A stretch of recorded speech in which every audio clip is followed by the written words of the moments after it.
Welcome to the I Made a podcast, where we hear from podcasters about what they've learned since starting their own show, so you can do the same. And now, here's your host, Chris Creary.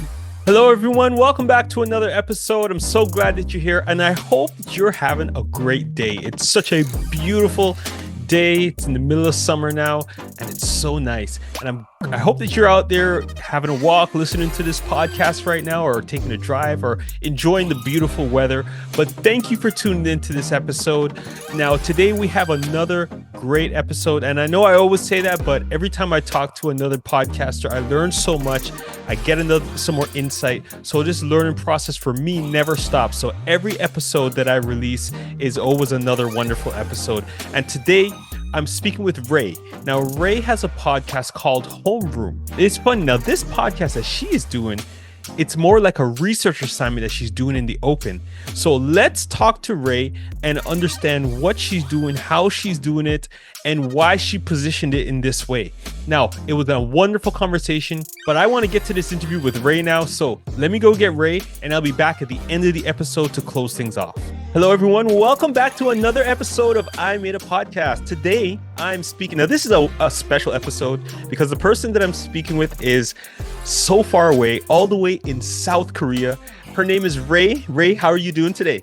I am so good. Thank you so much for having me, Chris. Wonderful. I mean, it's an honor to have you on the podcast, and from being so far, the wonders of technology, that we can connect and have this conversation. And I think it's going to be a great one. Now, you have a podcast called Homeroom. Now, can you introduce, let us know a little something about yourself, let us know something about your podcast, and let the world know why your podcast is so great. My name is Ray, and I'm a visual storyteller. Most of my training and experience is in visual storytelling, filmmaking, documentary filmmaking, and then also I was an educator. I taught communications for about 15 plus years. And so I've been kind of in the education space, in the storytelling, documentary storytelling space for pretty much the majority of my life.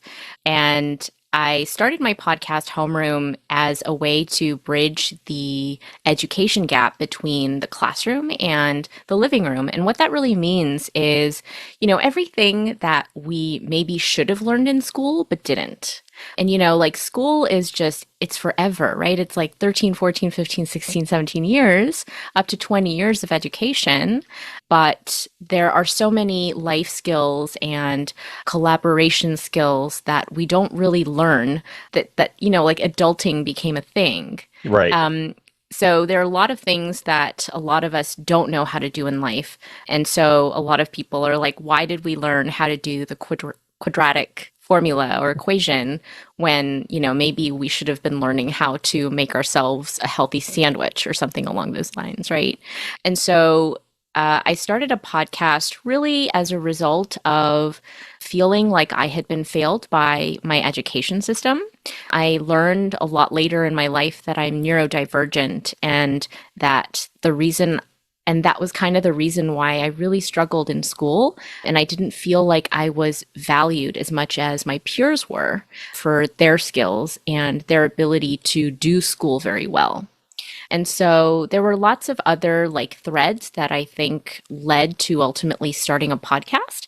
But I have to tell you, Chris, even though I say Homeroom is a podcast and it is a podcast, when people look at it, I think of it as more of a research project and more of a community-led think tank. Mm-hmm. So it looks like a podcast, and I speak to people, and there's an audio format that I produce every week about, and it's a conversation, but really it's a way for me to do research in public.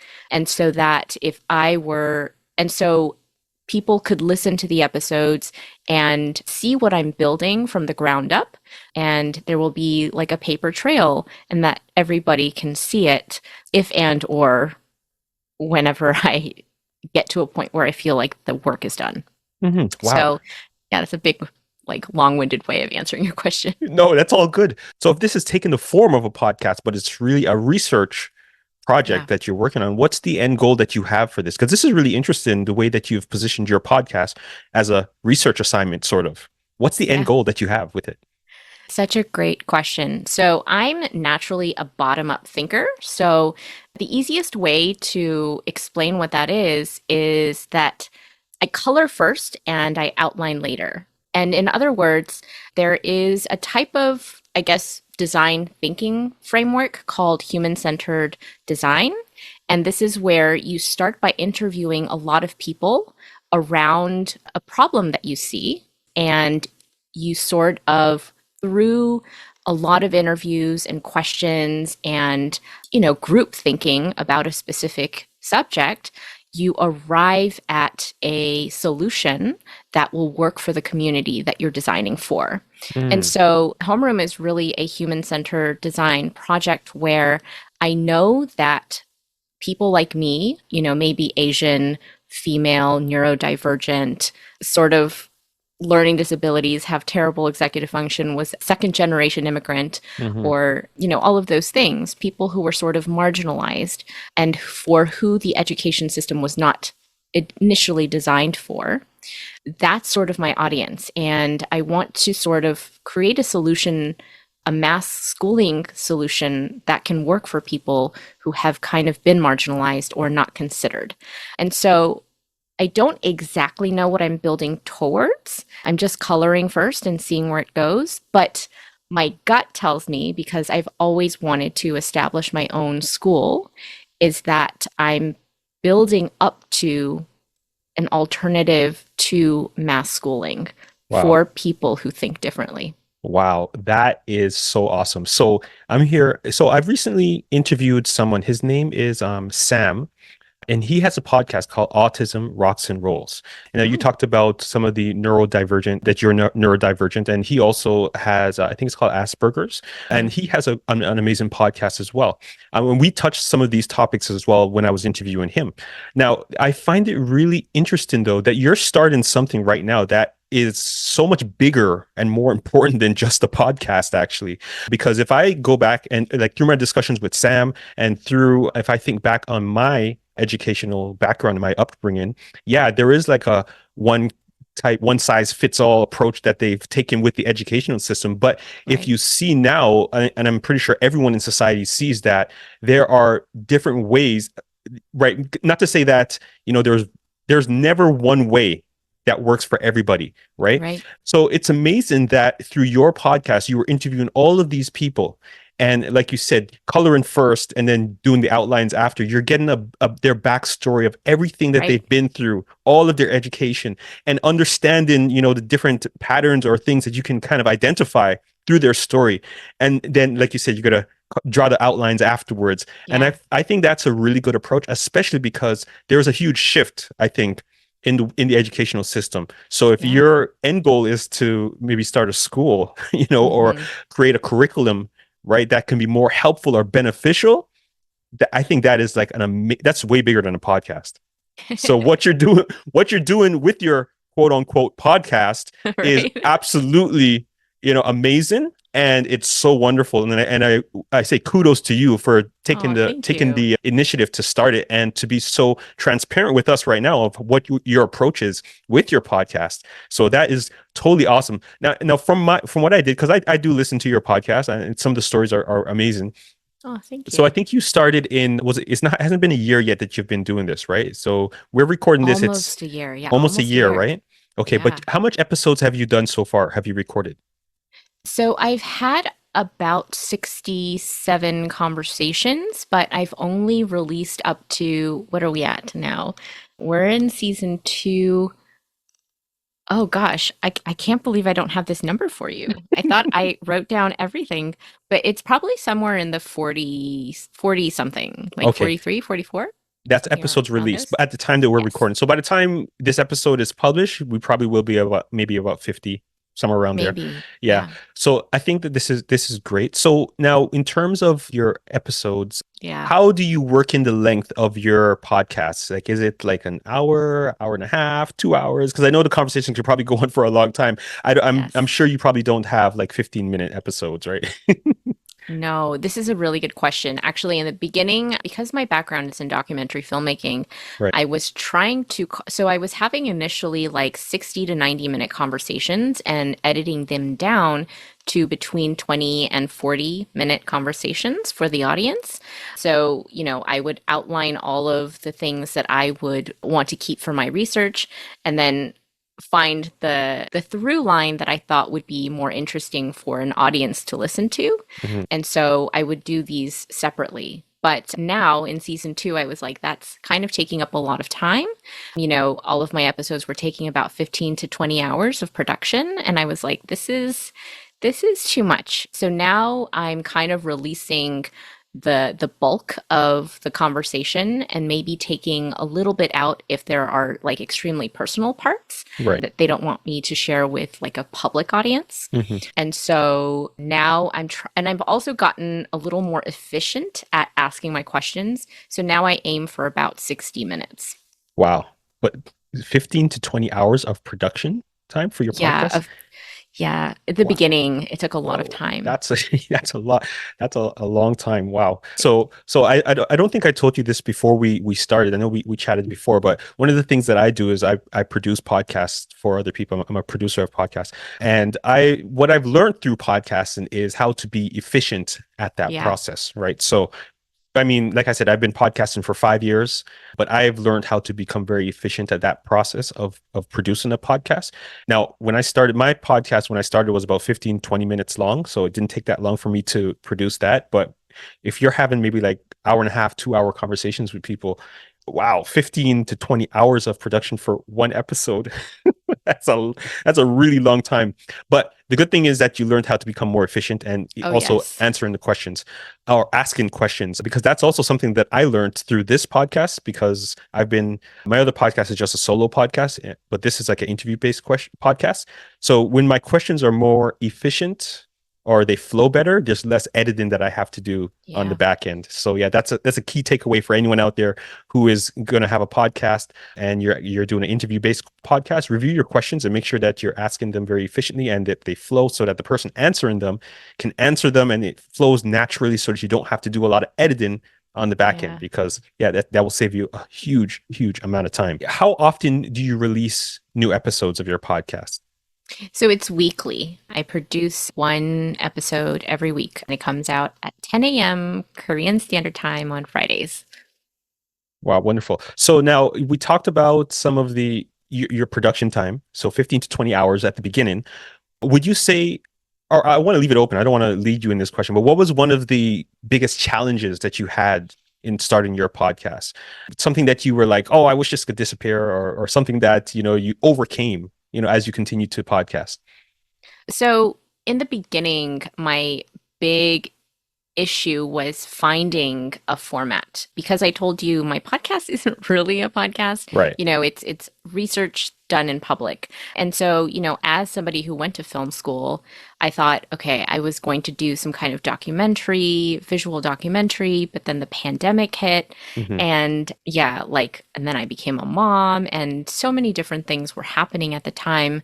I thought, okay, I just need to start this thing.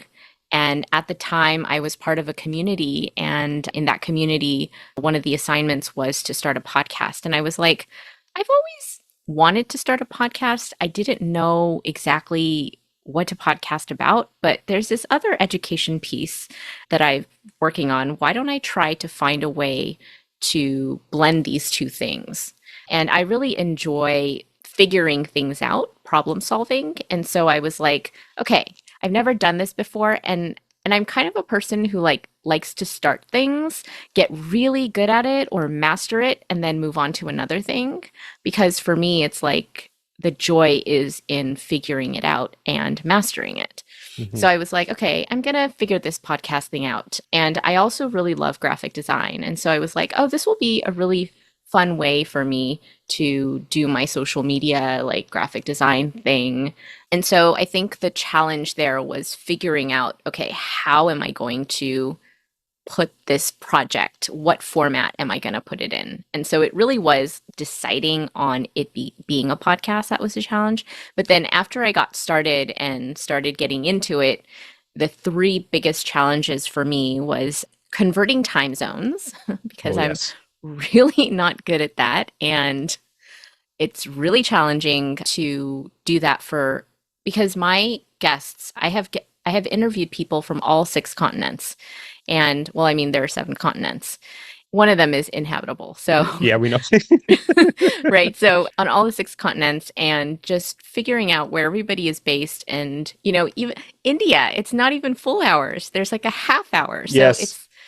So, converting time zones, making sure we're all going to show up at the same time, that's the really biggest challenge. And it's not easy because like Google will say it's one time and then timeanddate.com will say it's another. Something else. So, it's just really annoying. So that's one of the biggest pains, I guess. I don't know if it's a challenge. It is a challenge, but it's more so a pain.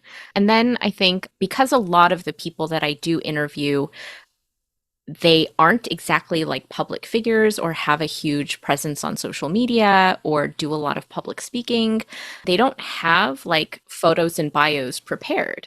And so chasing down those bios and photos are really a big pain sometimes because I either have to write them or I have to get around to helping people feel comfortable about sharing who they are. And then you might ask me about technical issues later on, but microphone issues. I like my microphone, but because I'm using a laptop and I'm using a DSLR as my webcam, it takes up a lot of power. And so I feel like the cord from my computer to my mic constantly dies or doesn't want to work. So I have to change them out or switch them out or get a new one every now and then. Oh, So wow. yeah, it's really annoying. Yeah, that does sound. That's the first time I heard of that particular challenge. And maybe we'll get into your setup for sure, just a little bit later. Yeah, maybe we can dive into that a little bit more to see if maybe we can troubleshoot that one for you.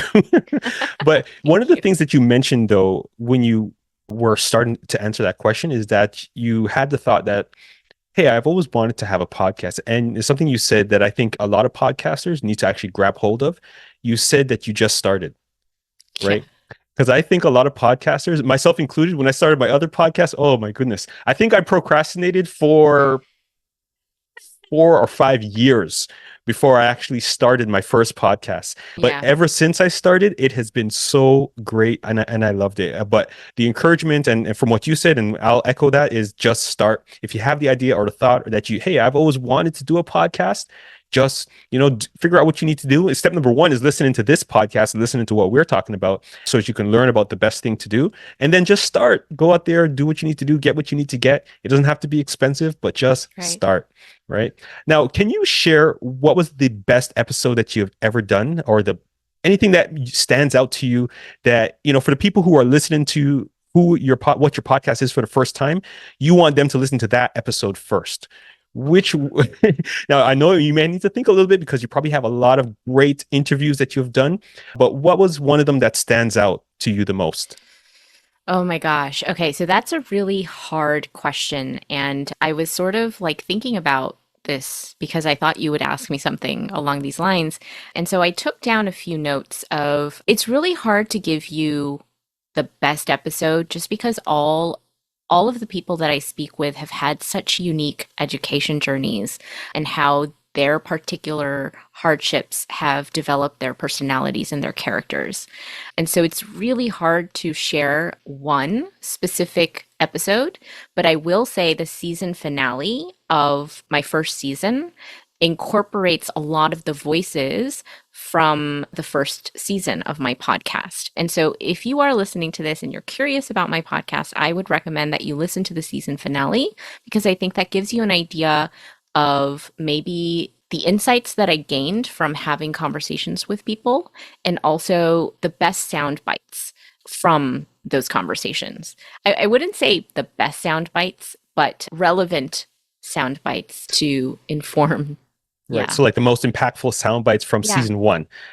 That is the best answer that I've gotten. I've asked that question to a lot of people. I asked everybody, but that's like one of the best answers that I've gotten to that question from someone who does an interview-based podcast. So excellent answer. Thank you. So what I'm going to do is I'm going to put links for all of your social medias and your podcasts. So if anyone wants to listen to the season finale for season number one, you can go into the description and listen to Ray's podcast called Homeroom.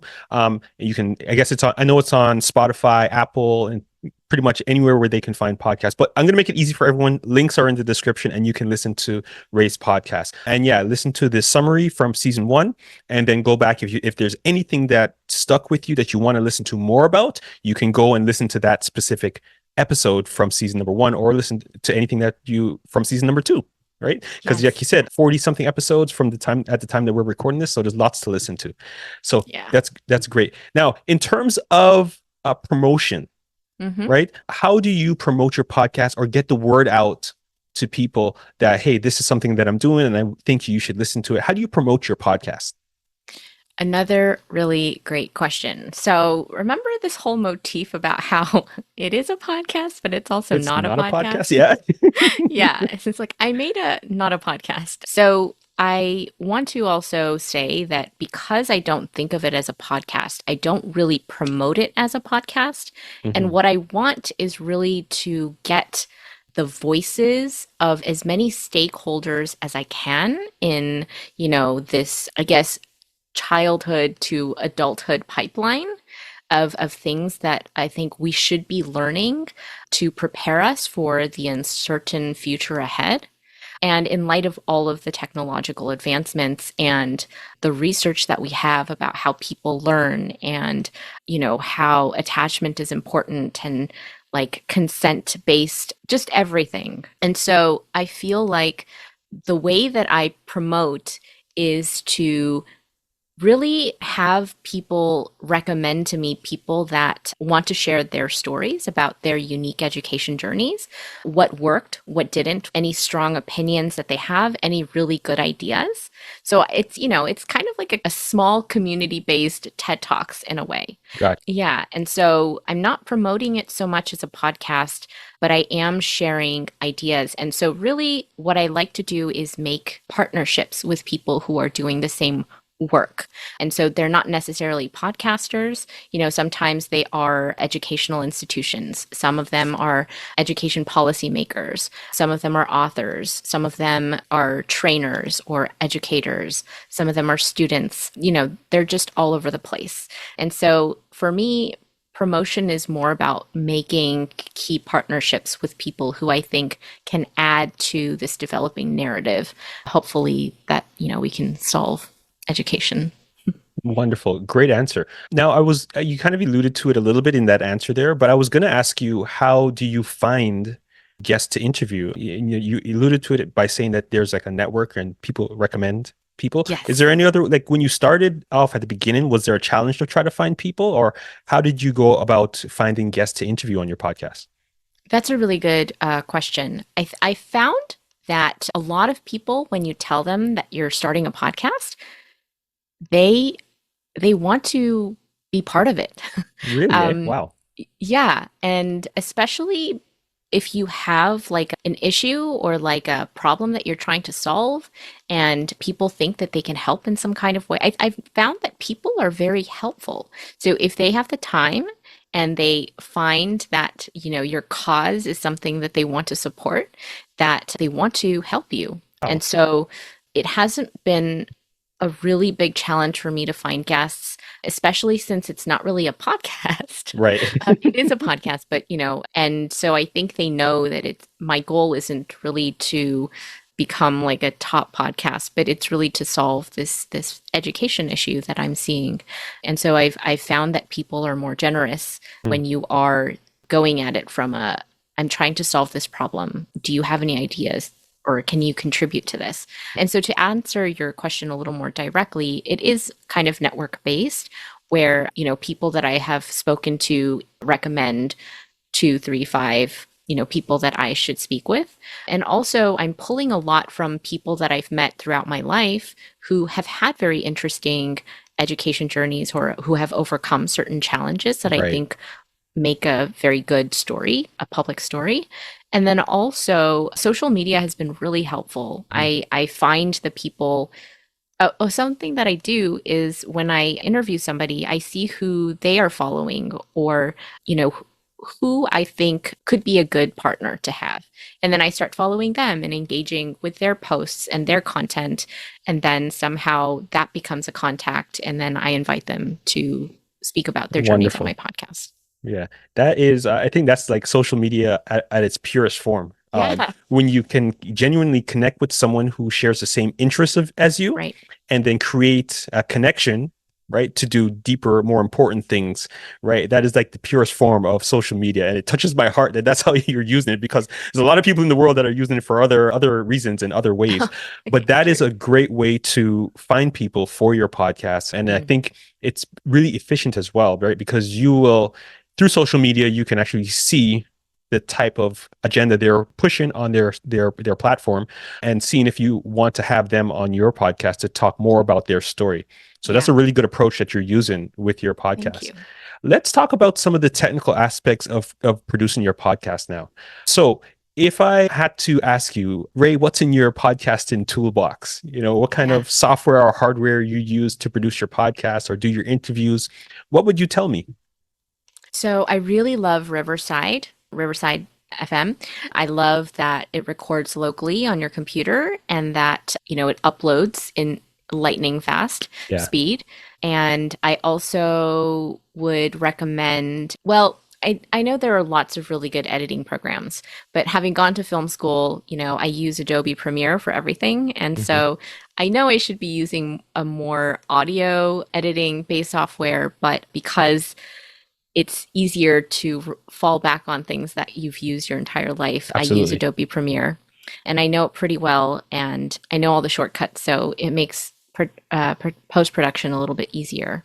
So those are, I think, the two things that I would recommend. I think there are maybe more trendy and faster tools, I think, that exist, editing tools. But yeah, Premiere I really like. And then also, I would say, having a laptop with a mic hooked in and a DSLR as my webcam is very easy. I think maybe I could use my iPad too, but then I don't know how I would connect the mic. I'm sure I can figure that out. It's probably just a different cord. But yeah, I would say those are my two essential things though. So let me just follow up on that. So do you connect your mic to your camera and then to your laptop, or how does the connections work with regards to that? The camera is connected through to my laptop. The My headphones are connected to the laptop and my mic is also connected to the laptop. Okay, so everything's going straight into the laptop. Yes. Okay. Okay, good. So I was just trying to think about the challenge that you were having before about the power draw. The cord. And I'm trying to think how we can solve that. Maybe that's going to take a little bit of Googling on my search to try on my end to try and help you with that. But that's some homework for me. I'll take that away. And if I can find a solution for you, I will absolutely email you and tell you. I'll probably do some research. But what Oh, type, so thank you have you. a DSLR camera, Yes. and what type of microphone are you using? I'm using a Samson Q2U, and the cord that came with it was long and it worked for a couple of months and then it died.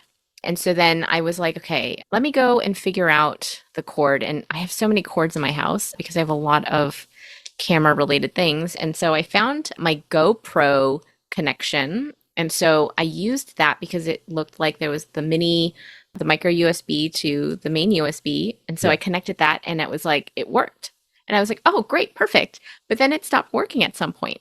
And then so I went online and I tried to find more of the connectors that look like this, and they didn't work. And my engineer friend was like, not all USB cords are designed the same way. And I That's was right. like, tell me more.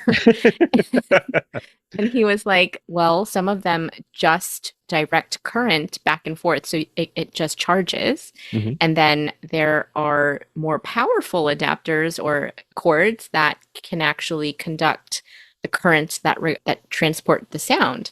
And I was like, what? I was like, oh, so there is a difference between the $3 cable and the $24 cable. And I Absolutely. wasn't sure why. But then I also noticed that the distance, and I don't know if it's because my laptop is powering so much, but the distance really made a difference. So the shorter the cable, it works because I Mhm. guess there's a shorter distance for everything to travel. Yeah. See, now that what you just shared, I don't, you may have it may have blown your mind when you found it out. But I think Yeah. that is actually really important for all podcasters out there because yeah, you might need to get some gear, microphones, webcam, etc., whatever, that plug in through USB, or you might get a cord that plugs into an interface that goes into your laptop, right? But the cord is actually extremely important. I actually had a situation where I wasn't getting the best sound out of my microphone because of a cord that I was using. And it was a Oh, very short cord. It was a quarter-inch audio cable is what I was okay. using before. But then I used the XLR, I think it's an XLR cord, and I directly used that instead of the audio cable, and the audio quality improved dramatically. Wow. So you So used an interface? yes, and I use an Okay. interface because and again, just a backstory on me. I used to produce music, so I have a lot of Oh, software like Pro Tools and Presonus Studio One, which is like music production software, and I use that for my podcast. It completely overkill for anyone doing a podcast. You don't need to have those apps to do a podcast. That's just something what I had, and I used it to do right. my podcast, right? But so that's why I had an interface and all these other things. But I made a little change there with regards to one of the chords, and then the sound of my podcast just got so much better. And I was Oh, just that's like, oh, awesome. like there was some distortion or something in the background of my Oh, yeah. podcast. But when I changed the chord, it was totally gone. And I was just like, that's what it was. I always heard it, but I didn't know what it was. And I was filtering it out afterwards. But Interesting. yeah. So I found out what it was. And so for all the podcasters out there, if you have some distortion or anything in your audio, make sure you look into the chords that you are using because that can impact the audio quality of your podcast. Yeah. So you touched on it a little bit with your situation with your microphone, but I just wanted to expand it a little bit more and give my 2 cents based on my experience as well, because that's very important for all podcasters out there.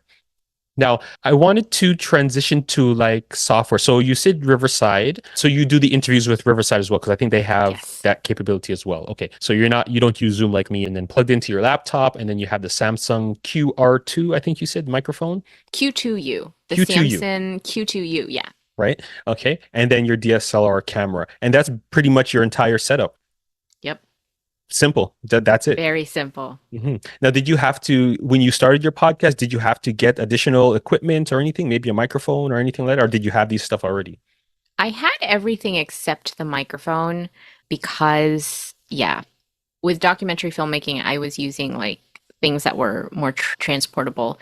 But yeah, so, but the mic, yeah, the mic was the only thing I needed to get. So let me just talk about the mic for a second. So did you do any research before getting that specific microphone? Like, what was the decision process? It sounds great, by the way. What was the decision process with getting this specific microphone? Because the reason why I ask this Yeah. question is because a lot of people get hung up on which microphone I should get for Right. my podcast. So what was the Right. thought process with you deciding to get this one? So I have an H4n Zoom, which I use for lots of different things, and I just like it. It's probably not the best recording mic or whatever it is, but it's something that I had and it has never failed me, and I've never gotten any criticism about that. And then when I was starting to podcast, I was using that. But something with Riverside and the H4 made the I forget what it's called, and you might know what it is. It's not exactly drifting. It was changing the pitch and the speed of the sound of my sound. Hmm. And so I was like, okay, I can't use this for podcasting. And around that time in that community that I was a part of, there was someone who is an audio producer and does professional podcasting. And they recommended this mic, the Samson Q2U, because it's made by audio technicians and it's probably the cheapest. You get the biggest bang for your buck with this particular mic Right. because it was designed by audio technicians. And so I was like, okay, that's all I need to know because I went to film school and we had huge things about audio, and this met a lot of the from my memory and my mental notes of like the cardioid pattern or like the Yes. boom mic patterns. And I forget what this one is off the top of my head now speaking to you, but it matched all of my memories from what I remember hearing about what good audio should be. Mm. So I was like, okay, this person said it. They were part of producing big podcasts. I trust this person and it checks off all the boxes from my memory. Let's just go with it. And it's not so expensive that if it doesn't work out, maybe I can upgrade later. But it hasn't really disappointed me yet, except for the cord issue.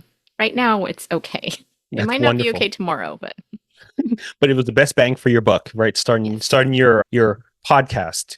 Right. Quote That's unquote. quote unquote. Exactly. Yeah.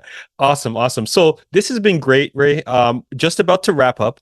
Now, is there one final piece of insight or wisdom that you want to share with anyone out there who is just getting into podcasts or about to start their own podcast that you want to share with them that you've learned through your journey? Oh gosh, this is a really, really good question. And I cannot stress this enough. And you already highlighted this, but to just start, right? And if you are somebody who likes to plan things and make sure that everything is lined up and square before you start, you're going to fail before you even get started. And I really want to shout out to Sun Yi. He is the head of Night Owl Nation. And that community was that I was part of, where he gave us the assignment to start a podcast. And really, he said that to just start, don't think of step 10 before you think of step 1. So just think of your very next step. And he also made the case that a podcast is not a place for you to, I can't exactly remember how he phrased it, but it was essentially not a place for you to show off. It's more of a journey for you to learn something. Yes. And so then I was like, oh, this makes it so much easier. And I was just learning to get over my perfectionism around that time. So I was like, okay, I'm just going to start. I don't know what I'm doing, but I'm just going to start and think of it as a learning journey. And that really was liberating. Wonderful. And that is podcasting in a nutshell. You just need to start. And after you start, you begin learning. And then, after you do 10 episodes, 20, you start to get better. You learn how to do things more efficiently. Like you mentioned at the beginning, right? You learn how to do things more efficiently. You know how to do things a little bit better with regards to microphone placement, asking questions. You just learn. So excellent insight, excellent wisdom. And I'm sure that will help a lot of podcasters.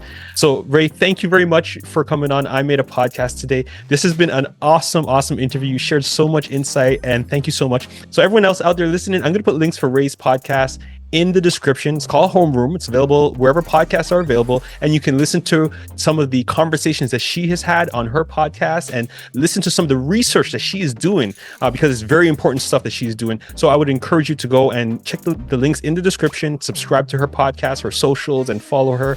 Amazing stuff. Ray, thank you so much for being on I Made a Podcast. This has been a blast. Thank you very much. Thank you, Chris.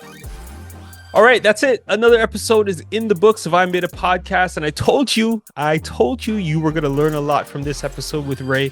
And I hope that you did. Please go and check out Ray's podcast. The links are in the description of this episode. You can go there and listen to all the wonderful stuff that she's talking about and how she is doing her research about education and how you can learn a little bit more about what she's doing and the impact that she is making by listening to her podcast. So links are in the description.